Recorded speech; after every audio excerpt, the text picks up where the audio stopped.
గోకవరంలో శ్రీ వీరభద్రునికి గద్దె కనకదుర్గమ్మ అమ్మవారి ఆలయంలో రానున్న శరన్నవరాత్రి మహోత్సవాలు పురస్కరించుకొని ఆలయంలో ప్రత్యేక పూజలు నిర్వహించిన అనంతరం పందిరి ఏర్పాట్లను చేశారు. ఆలయ అర్చకులు కుమార్ శర్మ మాట్లాడుతూ విజయవాడ అమ్మవారి అలంకారాలు మాదిరిగానే ఈ గద్దెలో అమ్మవారికి కూడా వచ్చే నెల 3వ తేదీన కలశ స్థాపనతో ప్రారంభమయ్యే 12వ తేదీతో అమ్మవారి శరన్నవరాత్రి మహోత్సవాలు జరుగుతాయని తెలిపారు. ఆర్యవైశ్య సంఘం ఆధ్వర్యంలో వీరభద్రుడు సంఘం కమిటీ సభ్యుల పర్యవేక్షణలో గ్రామస్తుల సహకారంతో ప్రతిరోజు వివిధ ఆధ్యాత్మిక సాంస్కృతిక కార్యక్రమాలతో ఉత్సవాలు జరుగుతాయని అన్నారు. ఈ కార్యక్రమంలో ఆర్యవైశ్య సంఘం సభ్యులు, గద్దె కమిటీ సభ్యులు, గ్రామస్తులు పాల్గొన్నారు.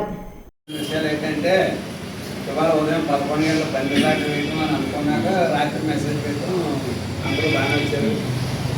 ఈ ఉత్సవాలు సమిష్టిగా ఎవరైనా ఉంటే ముందుకు వస్తే కమిటీ వారు తెలియజేస్తే కమిటీ ఆధ్వర్యంలో వాళ్ళు సహకరిస్తారు. जय दुर्गा भवानी माता को जय जय दुर्गा जय जय दुर्गा जय जय दुर्गा जय जय दुर्गा दुर्गा भवानी माता को जय दुर्गा भवानी माता को जय दुर्गा भवानी माता को जय जय दुर्गा जय जय दुर्गा